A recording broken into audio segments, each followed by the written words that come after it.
Today, I'll walk you through how to use the gauge visual in Power BI, even if you're a total beginner or just need a quick refresher.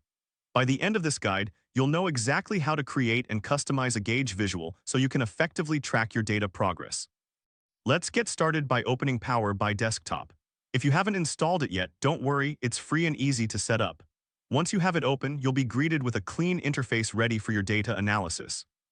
Now, from the visualization pane on the right side of your screen, locate the gauge icon.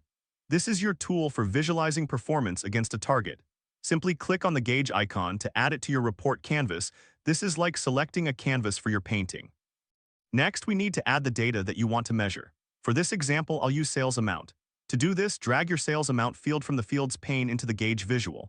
You might notice that the gauge starts to populate with data, giving you a visual representation of your sales performance. Don't worry if your dashboard looks slightly different. The layout may vary based on your version of Power BI. Now let's move on to formatting your visuals. Click on the Format button, which looks like a paint roller. This will open up a menu with various customization options. Here, we can refine the appearance of our gauge to make it more informative and visually appealing. Next, click on the Gauge Axis option within the Format menu. This is where you can set the minimum, maximum, and target values for your gauge. For instance, if your sales target is 100,000, set that as your maximum. This helps to provide context for how your current sales figure stacks up against your goals. Think of it as setting the boundaries of a racetrack. To make your gauge even more interactive, let's add a filter for the month. This will allow you to see the progress of sales per month and how close you are to hitting your target.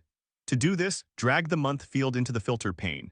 This way you can dynamically adjust the time frame and see how your sales are performing over different months. And there you have it. You've successfully created a gauge visual in Power BI.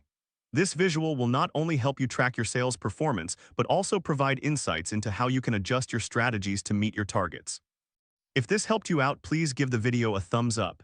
If you run into any issues, leave a comment below. Subscribe for more actionable guides. Thanks for watching.